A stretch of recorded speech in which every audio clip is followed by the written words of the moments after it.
Hello everyone. अब हम solve करेंगे questions related to the central conicoid. तो इसी में हमारा पहला क्वेश्चन है, find the point of intersection of a line x+5/-3 equal to y-1/1 equal to z-11/7 and the surface 12x² -17y² + 7z² equal to 7। पहले हम लोग ऑलरेडी क्वेश्चन कर चुके हैं इसी से रिलेटेड, सॉरी क्वेश्चन नहीं, हमने इससे रिलेटेड थ्योरम सॉल्व की थी कि अगर हमें पॉइंट ऑफ इंटरसेक्शन निकालना है लाइन और सरफेस के बीच का, तो सबसे पहले हम लाइन से कोऑर्डिनेट निकालते हैं x y z और उसको सरफेस वाली इक्वेशन में रख के हम इसकी r की वैल्यू निकाल के पॉइंट्स निकालते हैं। यानी जब हमारा लाइन और सरफेस इंटरसेक्ट करता है तो हमें दो पेयर ऑफ पॉइंट्स मिलते हैं। तो देखते हैं इसका सोल्यूशन। तो देखो क्वेश्चन के अकॉर्डिंग हमें इक्वेशन ऑफ लाइन गिवन है x+5/-3 y-4/1 z-11/7 equal to r। ये हमने मान लिया इक्वेशन नंबर 1। अब हमें कोऑर्डिनेट निकालने हैं इक्वेशन नंबर 1 से। तो मैंने माना that coordinate of any point on a given line be. तो देखो इसको first second third fourth mark के अगर हम कंपेयर करते हैं तो हमें एक्स वाई जेड की वैल्यू मिल जाएगी। तो देखो फर्स्ट ये है और ये फोर्थ टर्म है, इन दोनों को अगर मैं कंपेयर करती हूँ तो मेरे पास एक्स की वैल्यू आ जाती है -3r -5, y की आ जाएगी r+4 एंड z की आ जाएगी 7r+11। इसको मैंने मान लिया इक्वेशन नंबर 2। अब हमें पता है कि ये जो पॉइंट है इक्वेशन नंबर 2 ये हमारी सरफेस पे लाई करते हैं। सरफेस की इक्वेशन हमें क्वेश्चन में ऑलरेडी गिवन थी, तो मैंने सरफेस वाली इक्वेशन में एक्स वाई जेड की जगह पे जो हमने कोऑर्डिनेट फाइंड आउट किए थे ये एक्स वाई एंड जेड, ये वाली वैल्यू मैं इसमें पुट करूँगी। तो देखो वैल्यू रखने पर हमने वैल्यू पुट कर ली। तो देखो हमने क्या किया, सबसे पहले -1² कॉमन निकाल लिया तो हमारे पास बचेगा 12 और ब्रैकेट में 3r+5² -17r+4² + 7r+11² equal 7r+11² equal to 7।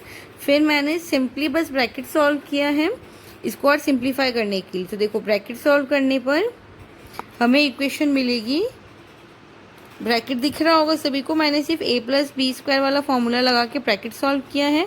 तो मेरे पास इक्वेशन आ गई 434r² + 1302r + 868 इक्वल टू 0। फिर इस इक्वेशन को सॉल्व करने के हमारे पास दो तरीके हैं, या तो हम क्वाड्रेटिक फॉर्मूले वाली इक्वेशन से सॉल्व कर लें या फिर इसका फैक्टर कर लें या फिर ट्रायल और एरर मेथड यानी r की रैंडम वैल्यूज़ रख के हम इसकी वैल्यू फाइंड आउट कर लें। तो मैंने ट्रायल और एरर मेथड यूज़ करके r की वैल्यू निकाली है। तो r इक्वल टू -1 और -2 पे ये वाली इक्वेशन सेटिस्फाई हो रही है, यानी हमारी r की वैल्यू आ जाएगी -1 एंड -2। अब हमें r की दो वैल्यू मिल गई हैं, यानी दो रूट्स मिल गए। इन दो रूट्स को अगर मैं कोऑर्डिनेट पॉइंट्स पे रख रही हूँ यानी इक्वेशन नंबर 2 में रखती हूँ तो मुझे दो कोऑर्डिनेट पेयर्स मिल जाएंगे और वही हमारे रिक्वायर्ड पॉइंट्स है पॉइंट ऑफ इंटरसेक्शन। तो ये देखो r की वैल्यू इक्वेशन नंबर 2 पे रखने पर मुझे दो कोऑर्डिनेट्स मिलेंगे 1, 2, -3 एंड -2, 3, 4। दैट मीन्स ये दो जो पॉइंट है ये हमारे पॉइंट ऑफ इंटरसेक्शन है।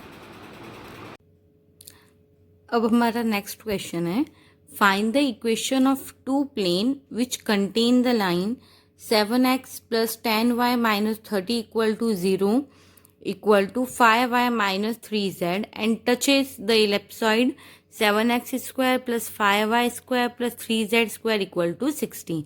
यानी हमें इक्वेशन ऑफ टू प्लेन्स निकालनी है। दो लाइन की इक्वेशन हमें गिवन है और कंडीशन गिवन है कि इलिप्सॉइड को टच कर रही है। तो देखो इसका solution,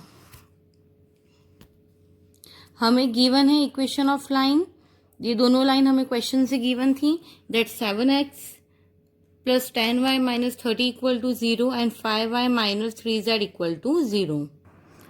then equation of plane passing through this line, यानी इन दोनों लाइन से पास होने वाले प्लेन की इक्वेशन हमारी हो जाएगी L1 + λ L2, जहाँ पे L1 ये हमारा हो जाएगा L1 फर्स्ट लाइन, ये हमारी हो जाएगी L2 यानी सेकेंड लाइन।